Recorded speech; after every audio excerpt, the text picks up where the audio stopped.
اللہ کے نزدیک یہ بڑی کامیابی ہے۔ تو بات یہی ہے کہ اللہ تعالیٰ نے یہ اعزاز اپنے مومن بندوں کے لیے مخصوص کیا تاکہ اس کے بدلے خوبصورت جنتوں میں ان کو داخل کرے۔ اب آپ دیکھیں یہاں پر جو کانٹیکسٹ ہم دیکھیں، خاص جو سیاق و سباق ہے، جو اسپیشل ریفرنس ٹو کانٹیکسٹ ہے، وہ تو صلح حدیبیہ کے ضمن میں آ رہا ہے نا۔ صلح حدیبیہ اور عمرے کے سفر کا ذکر ہے۔ اب یہاں پر ہم دیکھتے ہیں کہ ہمیں 1400 مردوں کا ذکر تو ملتا ہے صلح حدیبیہ کے سفر میں، لیکن خواتین کا ذکر نہیں ملتا۔ عمرے کے اس سفر میں خواتین ساتھ نہ تھیں، بس نبی اکرم صلی اللہ علیہ وسلم کا معمول تھا کہ آپ اپنی کسی نہ کسی بیوی کو ساتھ رکھا کرتے تھے، تو ام سلمہ کا ذکر تو ہمیں ملتا ہے اور خواتین کا نہیں ملتا۔ یہ تو مرد تھے جو کہ اپنی جانیں ہتھیلی پر رکھ کر نبی اکرم صلی اللہ علیہ وسلم کا ساتھ دے رہے تھے، اور جنگ کے میدان میں بھی مرد ہی ہوا کرتے تھے، قتال تو مرد ہی کرتے تھے۔ تو مومنین والی بات تو سمجھ آتی ہے، تو مومنات کا ذکر آخر کس ضمن میں کیا گیا ہے؟ سیدھی سی بات یہ ہے کہ ان مردوں کو اس سٹیج تک لانے میں عورت ہی تو مددگار ہوئی ہوگی۔ کس نے ہمت بندھائی ہوگی اپنے مردوں کی؟ کس نے ان سے کہا ہوگا کہ تم جاؤ نبی اکرم صلی اللہ علیہ وسلم کے ساتھ قتال کرو؟ ماؤں نے اور بیویوں نے۔ کسی نے کہا ہے کہ behind every great man there is a woman. ہر عظیم مرد کے پیچھے کسی نہ کسی عورت کا تو ہاتھ ہوتا ہی ہوتا ہے، کوئی شک نہیں اس میں۔ اب اگر مائیں اپنے بیٹوں کا راستہ روک لیتیں یا بیویاں رونا دھونا شروع کر دیتیں کہ ہائے تم چلے جاؤ گے تو ہائے ہمارا کیا ہوگا، تو مردوں کے بھی قدم ڈگمگا جائیں، ان کا بھی کام مشکل ہو جائے۔ لیکن مومنات کا ایمان مومنوں سے کم تو نہیں ہوتا۔ جیسے آج کسی کا بیٹا ہے یا کسی کا شوہر ہے، کوئی جاب اپرچونٹی اس کے لیے آتی ہے، لاکھوں کی نوکری مل رہی ہوتی ہے، لیکن دوسرے ملک جانا ہوتا ہے، تو خوشی خوشی مائیں بھی اجازت دے دیتی ہیں اور خوشی خوشی بیویاں بھی اجازت دے دیتی ہیں کہ تم بے فکر ہو کے جاؤ، ہم گھر سنبھالیں گے، ہم تمہارے گھر والوں کا خیال کر لیں گے۔ تو مومن عورتوں کا بالکل یہی حال ہوتا ہے کہ مرد جب جنت کمانے گھر سے نکلتے ہیں تو وہ مردوں کا راستہ نہیں روکتی، پورا ان کا ساتھ دیتی ہیں، بے فکر کر دیتی ہیں شوہر کو۔ اور ایسا شوہروں کو بھروسہ ہوتا ہے بیویوں پر، انہیں مکمل اطمینان ہوتا ہے کہ ہماری غیر موجودگی میں ہماری عورتیں اپنی عزت کی، عصمت کی اور ہماری دولت کی اور ہمارے بچوں کی حفاظت کرنے والیاں ہوں گی۔ حافظات للغیب، حفاظت کرنے والی شوہروں کے غیب میں۔ نتیجہ کیا ہوگا کہ ایک مرد ہے جو اپنی جان ہتھیلی پہ رکھ کے عین میدان جنگ میں کھڑا قتال کر رہا ہے، تکلیفیں اٹھا رہا ہے، مشقت اٹھا رہا ہے، اس کے برعکس اس کی بیوی یا اس کی ماں گھر میں بیٹھی ہے۔ اجر میں وہ گھر میں بیٹھنے والی عورت بالکل برابر، بالکل مساوی ہے اس مرد کے جو قتال کر رہا ہے۔ اتنا بڑا اللہ تعالیٰ نے اجر رکھا ہے عورتوں کے لیے۔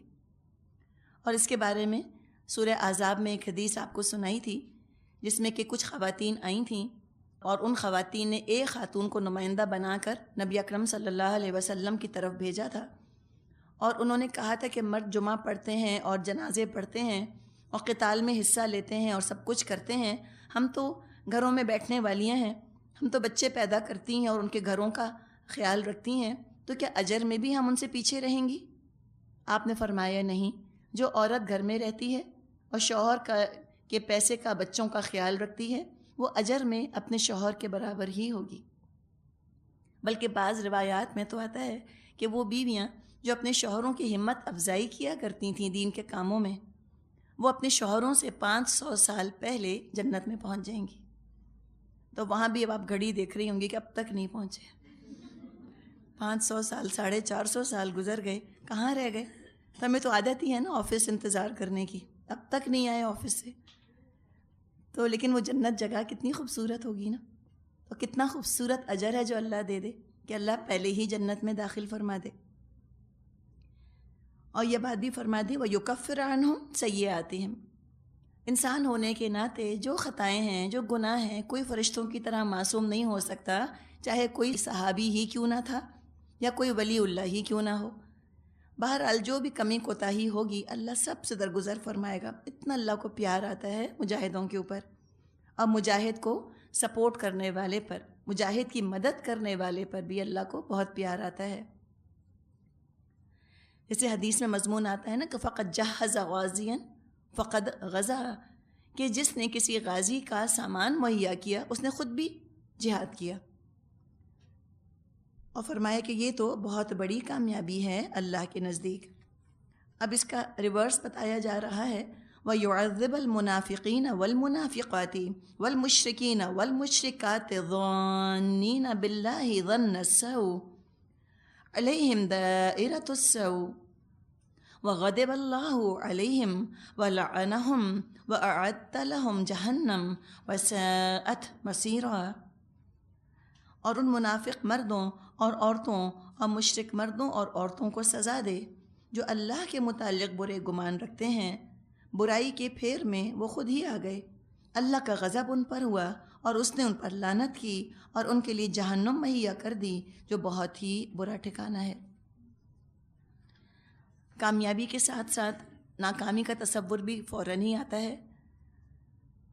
منافقوں نے سوچا تھا کہ مسلمان تو اب لوٹ کر آنے والے نہیں، وہ اس انتظار میں رہتے تھے کہ مسلمانوں پر کوئی مصیبت نازل ہو تو یہ اسلام سے نکل کر واپس اپنی پچھلی زندگی کی طرف لوٹ جائیں، اپنے کمفرٹ زون کی طرف لوٹ جائیں، اور ان کی تو دلی مراد پوری ہو جاتی اگر مسلمانوں کو نقصان پہنچتا۔ لیکن ان کے گرد تو اسلام کا دائرہ تنگ سے تنگ ہوتا چلا جا رہا تھا۔ یہ دنیا کا عذاب ان کو ملا کہ ان کو سخت ذہنی کوفت اٹھانی پڑی اسلام کی کامیابی دیکھ کر، اور یہ بالکل ہی مس فٹ ہو کے رہ گئے تھے۔ جیسے ہم کہاوت کہتے ہیں نا کہ دھوبی کا کتا نہ گھر کا نہ گھاٹ کا، یہی بالکل منافقوں کی حالت تھی۔ لا الہ الائی ولا الہ الائی مذبذبین بین ذلک، نہ ادھر کے تھے نہ ادھر کے تھے، لٹک رہے تھے بیچ میں۔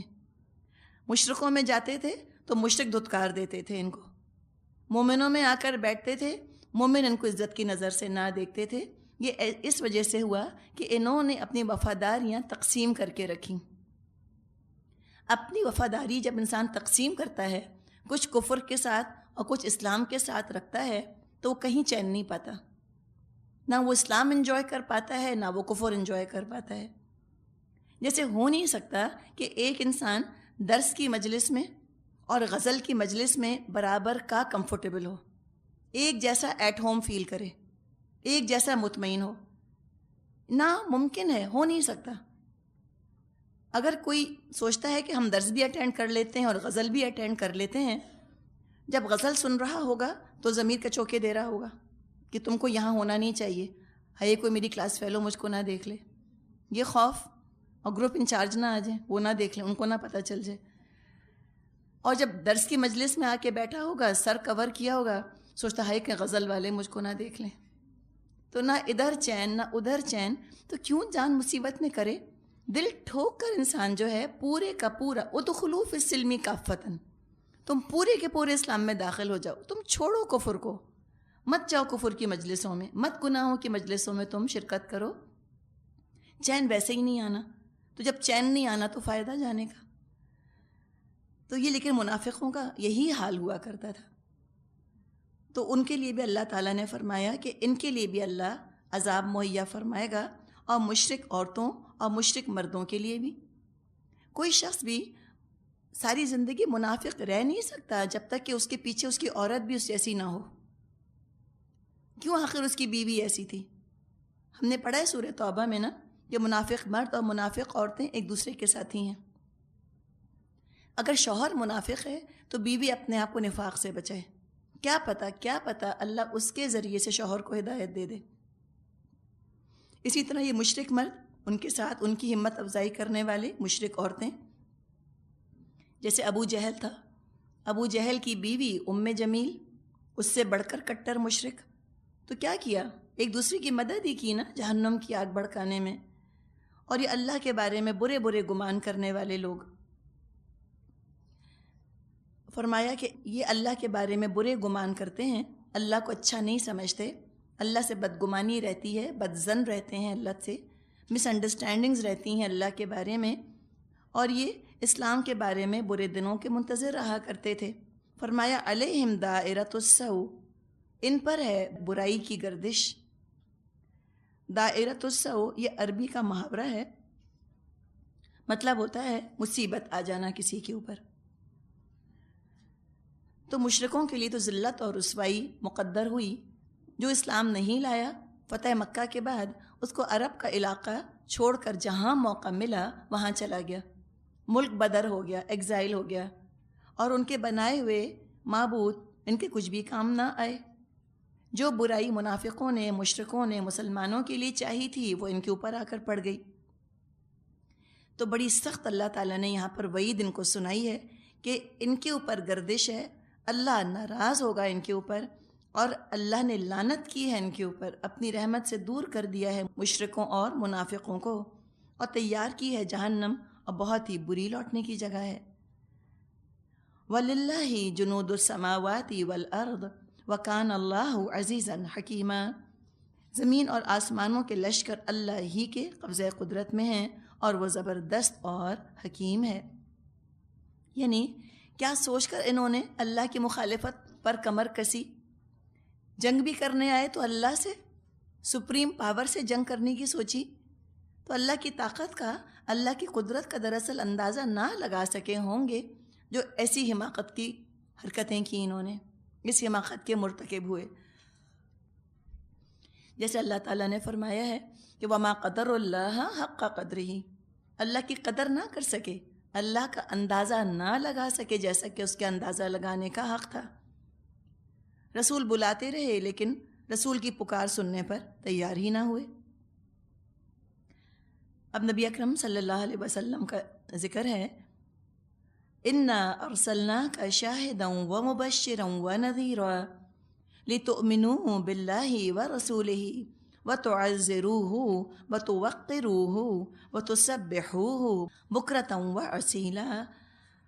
اے نبی صلی اللہ علیہ وسلم، ہم نے آپ کو شہادت دینے والا، بشارت دینے والا اور خبردار کر دینے والا بنا کر بھیجا ہے، تاکہ اے لوگو تم اللہ اور اس کے رسول پر ایمان لاؤ اور اس کا ساتھ دو اور اس کی تعظیم اور توقیر کرو، اور صبح و شام اس کی تسبیح کرتے رہو۔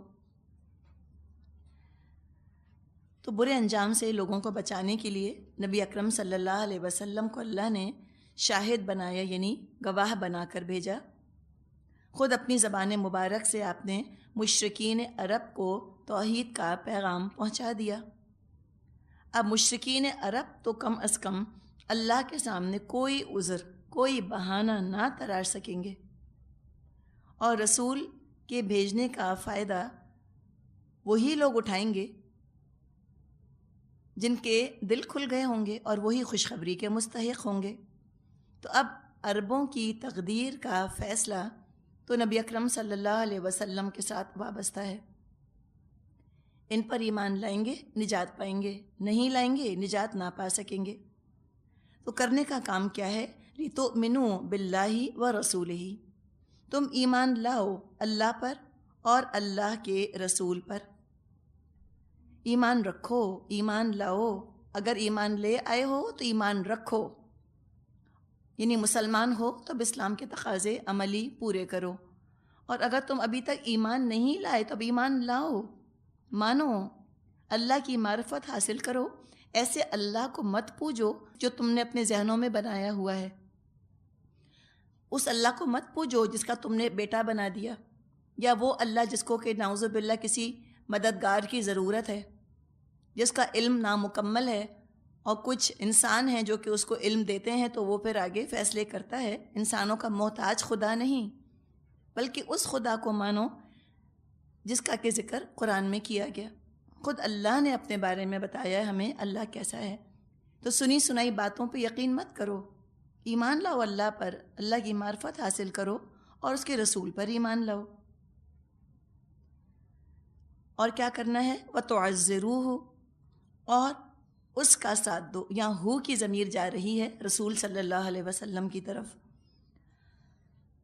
تعزیر جو لفظ آتا ہے یعنی تعزرو جس سے لفظ بنا ہے تعزیر، تعزیر کا مطلب ہوتا ہے تعظیم کرتے ہوئے مدد کرنا۔ اب دیکھیے مدد بھی دو طرح سے کی جاتی ہے، ایک تو مدد جس کو چاہیے ہوتی ہے، عام طور پہ وہ محتاج ہوتا ہے، کمزور ہوتا ہے، لوگ ترس کھا کر حقیر جان کر اس کی مدد کرتے ہیں۔ جیسے کوئی بیچارہ لنگڑا ہے، لولا ہے، غریب ہے، سڑک پر پڑا ہوا ہے، اب کوئی ترس کھا کر اس کو کھڑا کر دے گا، ٹھیک ہے نا؟ تو یہ مدد اس نے کی ہے لیکن ہمدردی کے جذبے سے، اس کو حقیر سمجھتے ہوئے، کمزور سمجھتے ہوئے مدد کی۔ کوئی شخص ہے، اس کے پاس گاڑی نہیں ہے بیچارہ اور اتنا محتاج ہے وہ، چلے آپ نے ترس کھا کر اپنی گاڑی دے دی، تو ایک یہ انداز ہوا مدد کرنے کا۔ اب امیجن کریں کہ کسی ملک کا صدر آپ سے آ کر آپ کی گاڑی مانگتا ہے کہ ذرا اپنی گاڑی ہم کو دے دیں، مجھے بیٹھنا ہے اس میں۔ اب اس کو ایک گاڑی ہم جب دیں گے اپنی تو ایک فخر کے ساتھ دیں گے نا، اسے کمزور سمجھ کے ہم نہیں دے رہے، بلکہ انتہائی باعزت سمجھ کے اور اپنی عزت افزائی سمجھ کر ہم اس کی مدد کر رہے ہیں۔ تو اس طرح نبی اکرم صلی اللہ علیہ وسلم کی مدد کرنی ہے، تحقیر کے ساتھ مدد نہیں ہوتی، رسول کی تعظیم آمیز مدد،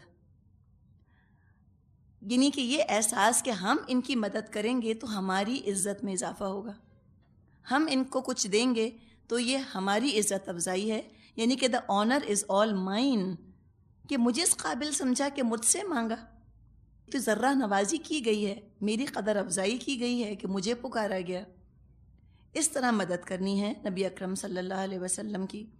اور مدد کس چیز میں؟ ان کے مشن میں، ان کے مشن میں ان کا ہاتھ بٹانا ہے، یعنی تکبیر رب۔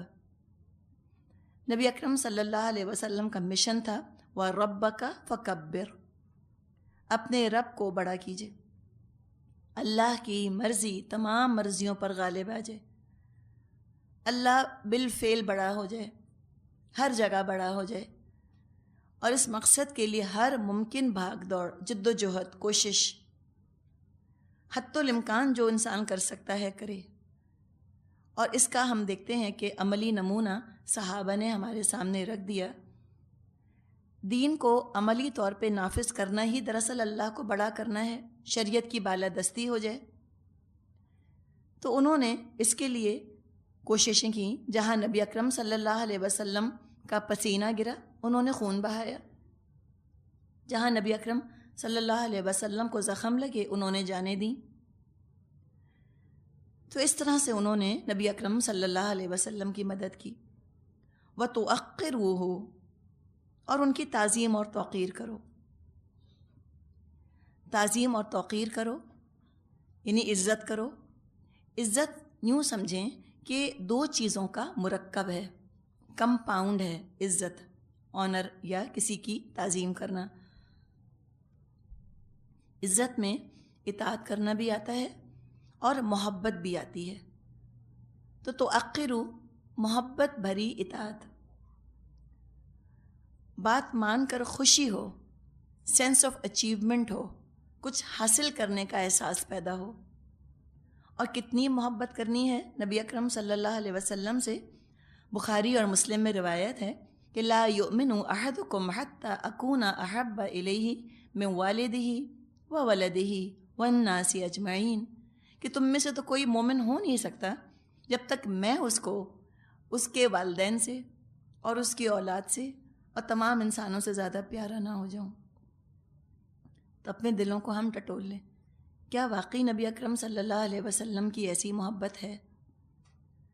اگر ہو گئی الحمدللہ، نتیجہ یہ نکلے گا کہ کسی واضح حکم کی نافرمانی تو ایک طرف، انسان تو یہ دیکھتا رہے گا کہ آپ کو پسند کیا تھا، یعنی کہ چھوٹی چھوٹی چیزوں میں اتباع کرنا چاہے گا، وہ چیزیں بھی اپنائے گا جن کو کرنے کا حکم موجود نہ ہو، یعنی کہ جو کام آپ نے کیے اسی انداز سے کام کرے گا۔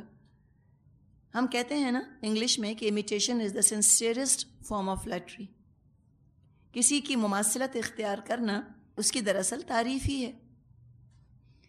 جیسے کہ حدیث میں آتا ہے کہ من تشبہ بقوم فہو منہم، جو کسی قوم کی مشابہت اختیار کر لیتا ہے انہی میں سے ہوتا ہے۔ تو صحابہ نے اس کی بھی بڑی درخشاں مثالیں قائم کی ہیں۔ عبداللہ بن عمر رضی اللہ عنہما کے بہت سے واقعات ملتے ہیں جس سے کہ ہمیں ان کی محبت کا پتہ چلتا ہے۔ ایک دفعہ کسی سفر میں ابن عمر نبی اکرم صلی اللہ علیہ وسلم کے ساتھ تھے۔ اتفاق سے نبی اکرم صلی اللہ علیہ وسلم کا گزر ایک خاص درخت کے نیچے سے ہوا۔ اس کے بعد ابن عمر نے یہ طریقہ اختیار کیا کہ جب اس علاقے سے سفر کرتے ہمیشہ اس درخت کے نیچے سے گزرتے، جس سے کہ نبی اکرم صلی اللہ علیہ وسلم گزرے تھے۔ حالانکہ آپ نے حکم تو نہیں دیا تھا، نہ گزرتے گناہ تھا، جہنم میں چلے جاتے، نہیں، اتباع محبت اتنی تھی، اتنی شدت کی محبت تھی، انہی کی نقالی کرتے تھے نا، انہی کو امیٹیٹ کیا کرتے تھے۔ جیسے کہ ہم دیکھتے ہیں کہ مشہور سٹارز کو جو ایڈز میں لیا جاتا ہے، کیوں لیا جاتا ہے کرکٹرز کو اور ایکٹرز وغیرہ کو، کہ وہ اگر ایک خاص مشروب پئیں گے، ان کی دیکھا دیکھی ان کے چاہنے والے بھی وہی کام کریں گے، اور یہ ہوتا ہے۔ تو ہمیں حیرت نہیں ہونی چاہیے کہ صحابہ یہ کام اس طرح سے کیا کرتے تھے۔ ایک اور آپ نے حدیث میں فرمایا، لا یؤمن احدکم حتی یکون ہواہ تبعا لما جئت بہ، تم میں سے کوئی مومن ہو نہیں سکتا جب تک اس کی خواہش نفس اس چیز کے تابع نہ ہو جائے جو میں لے کر آیا ہوں۔ تو رسول صرف مان لینے کے لیے نہیں بھیجے جاتے کہ بس تم مان لو کہ وہ اللہ کے رسول ہیں، اس لیے بھیجے جاتے ہیں کہ ان کی کامل اطاعت کی جائے۔ ہم نے پڑھا ہے سورہ نساء میں کہ وما ارسلنا من رسول الا لیطاع باذن اللہ، کہ ہم نے نہیں بھیجا کوئی رسول مگر اس لیے کہ اس کی اطاعت کی جائے اللہ کی اجازت سے۔ قرآن میں آتا ہے من یطع الرسول فقد اطاع اللہ، جس نے رسول کی اطاعت کی تحقیق اس نے اللہ کی اطاعت کی۔ تو رسول کی کامل اطاعت کرنی ہے، ان کے فیصلے ماننے ہیں، ان کے نقش قدم پر چلنا ہے۔ صرف عقیدت کا اظہار کرتے رہنا اور بات ایک نہ ماننا، یہ تو اللہ کے میزان میں زیادہ وزن رکھنے والی چیز ہی نہیں۔ اور فرمائے کہ تم اللہ کی تسبیح کرو، تو تسبحوہ میں ہو کی ضمیر اللہ کی طرف جا رہی ہے، اور اگر تعزروہ اور توقروہ اور تسبحوہ، ان تینوں الفاظ میں ہم ہو کی ضمیر اگر اللہ کی طرف لے جائیں تب بھی بات ٹھیک ہے، اس لیے کہ رسول کی تعظیم اللہ کی تعظیم، رسول کی مدد اللہ کی مدد، لیکن تسبیح کا جہاں تک تعلق ہے یہ تو خاص الخاص اللہ کے لیے ہے۔ ہاں، توقروہ و تعزروہ، یہ جو دو الفاظ ہیں، اس میں ہا کی ضمیر کے بارے میں کچھ کلام کیا جا سکتا ہے کہ یہ اللہ کی طرف جا رہی ہے یا رسول اللہ صلی اللہ علیہ وسلم کی طرف۔ اب اس کے بارے میں تو آپ کو کئی چیزیں ملیں گی کہ کس طرح صحابہ نے نبی اکرم صلی اللہ علیہ وسلم کا اتباع کیا، اور بعد کے آنے والے لوگوں نے بھی، تابعین وغیرہ نے بھی۔ تو بس اللہ تعالیٰ سے یہ دعا کرنی چاہیے کہ اللہ تعالیٰ ہمارے دلوں میں بھی اس طرح کا جذبہ جو ہے وہ پیدا فرما دے۔ آگے فرمایا، ان الذین یبایعونک انما یبایعون اللہ ید اللہ فوق ایدیہم فمن نکث فانما ینکث علی نفسہ ومن اوفى بما عاہد علیہ اللہ فسیؤتیہ اجرا عظیما۔ اے نبی صلی اللہ علیہ وسلم، جو لوگ آپ سے بیعت کر رہے تھے وہ دراصل اللہ سے بیعت کر رہے تھے، ان کے ہاتھ پر اللہ کا ہاتھ تھا۔ اب جو اس عہد کو توڑے گا اس کے عہد شکنی کا وبال اس کی اپنی ہی ذات پر ہوگا، اور جو اس عہد کو وفا کرے گا جو اس نے اللہ سے کیا ہے، اللہ ان قریب اس کو بڑا اجر عطا فرمائے گا۔ سب سے پہلے تو علیہ اللہ کو دیکھ لیجئے، آحد علیہ اللہ، یہ قرآن کا خاص انداز ہے، اور یہ واحد مقام ہے جہاں علیہ ہی نہیں آیا بلکہ علیہ آیا ہے۔ اب یہ جو بیت ہے جس کا کہ یہاں ذکر کیا جا رہا ہے، کچھ علماء کا خیال ہے کہ یہاں اس بیت سے مراد بیت رضوان نہیں ہے، بلکہ بیت رضوان کا جو ذکر ہے وہ آگے آیت نمبر 18 میں آئے گا۔ ان کا کہنا یہ ہے کہ یہ سمو اطاعت کی عام بیت ہے جو کہ ہر ایمان لانے والا نبی اکرم صلی اللہ علیہ وسلم کے ہاتھ میں ہاتھ دے کر کیا کرتا تھا۔ تو اس جنرل بیت کا، اس عام بیت کا یہاں پر ذکر ہے۔ بیت لفظ کو سمجھ لیجئے، اس کا مادہ با یا عین ہے، بیع۔ بیع کا مطلب ہوتا ہے تجارت۔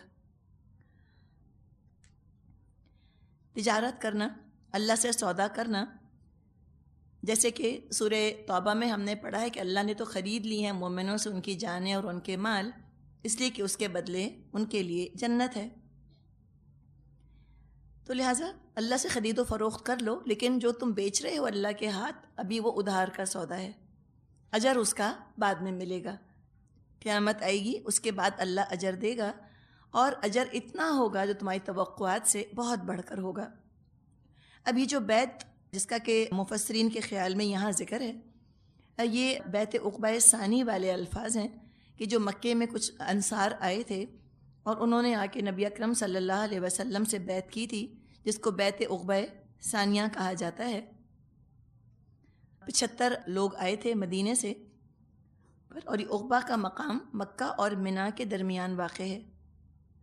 اور انہوں نے بیعت کی تھی کہ تنگی اور خوشحالی ہر حال میں، نبی اکرم صلی اللہ علیہ وسلم نے فرمایا تھا ان سے کہ تنگی اور خوشحالی ہر حال میں بات سنو گے اور مانو گے، تنگی اور خوشحالی ہر حال میں مال خرچ کرو گے، بھلائی کا حکم دو گے اور برائی سے روکو گے، اللہ کی راہ میں اٹھ کھڑے ہوگے اور اللہ کے معاملے میں کسی ملامت کرنے والے کی ملامت کی پرواہ نہ کرو گے، اور جب میں تمہارے پاس آ جاؤں گا تو میری مدد کرو گے، اور جس چیز سے اپنی جان اور اپنے بال بچوں کی حفاظت کرتے ہو اس سے میری بھی حفاظت کرو گے۔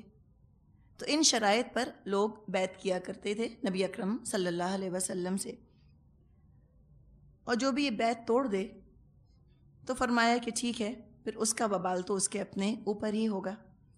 یہ نبی اکرم صلی اللہ علیہ وسلم کو اپنے گھر لے کر آنا یہ کوئی مذاق بات نہیں تھی۔ آج تو ہم بہت سنتے ہیں نا کہ نبی اکرم صلی اللہ علیہ وسلم آ گئے، جس کا جی چاہتا ہے وہ یہ دعویٰ کر لیتا ہے کہ اس مجلس، اس محفل کے اندر نبی اکرم صلی اللہ علیہ وسلم آ گئے۔ بالفرض اگر وہ آ جائیں، آج ہمیں خبر ملے کہ نبی اکرم صلی اللہ علیہ وسلم تشریف لے آئے ہیں، اب کون ہے جو اپنے گھر ان کو لے کر جانا چاہتا ہے؟ تو اس کے تقاضے کیا ہم سمجھ سکتے ہیں؟ کیا ہم وہ رسک لینے پہ تیار ہوں گے؟ سوچئے ذرا۔ کسی نے پویم یہ لکھی ہے، شاید آپ کو سنائی تھی پہلے بھی، انگلش کی پویم ہے۔ وہ یہ کہتے ہیں، If Prophet Muhammad came to visit you just for a day or two, if he came unexpectedly, I wonder what you would do. Oh, I know you'd give your nicest room to such an honored guest, and all the food you'd serve him would be nothing but the best. And I know that you'd be glad to have him there, that serving him in your home would be joy beyond compare. But when you saw him coming, would you meet him at the door, with your arms outstretched in welcome to your visitor? Or would you have to change your clothes before you let him in? سب سے پہلے اپنے بچوں سے کہیں گے کپڑے بدلو، بیٹیاں جو کہ ٹائٹ جینز میں پھر رہی ہیں یا اسپیگیٹی اسٹرائپس پہن کے پھر رہی ہیں، ہم کہیں گے ڈھانکو اپنے آپ کو۔ تو یہ پوچھا گیا ہے کہ کیا پہلے کپڑے بدلنے جاؤ گے؟ اور hide some magazines and put the Quran where they have been? Would you still watch X-rated movies on your TV set? پوچھیں نا اپنے آپ سے کہ بیگم نوازش علی کا پروگرام پھر دیکھ سکیں گے؟ یعنی کہ جس پر اللہ نے لعنت فرمائی ہے اس مرد پر جو عورت جیسے کپڑے پہنے، وہ پروگرام آج سب سے زیادہ اس کی ریٹنگ ہے، میکسیمم آڈینس ہے اس پروگرام کا۔ اللہ کے غضب سے ڈرنا چاہیے ہم کو، اور کوئی اس کے بارے میں بات اگر کرے تو اس کے پیچھے لاٹھی لے کے پڑ جائیں۔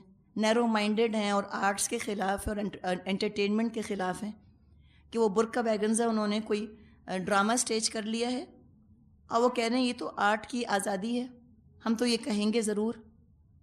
تو نبی اکرم صلی اللہ علیہ وسلم اگر آ گئے تو وہ آئیں گے ٹی وی پر، وہ کریں گے ڈرامے ایسے، اور جو کر رہے ہیں کیا لوگ ان کو دیکھیں گے؟ سوچنے کی بات ہے۔ تو یہی لکھا ہے انہوں نے کہ would you still watch X-rated movies on your TV set, or would you rush to switch it off before he gets upset? Would you turn off the radio and hope he hadn't heard, and wish you hadn't uttered the last loud hasty word? Would you hide your worldly music and instead take the hadith books out? کوئی پوچھے گا کیا حرج ہے music سننے میں؟ سنوائیں گے top 10 ان کو، آئے ہم میڈونا کا ٹیپ سناتے ہیں آپ کو, آئیے.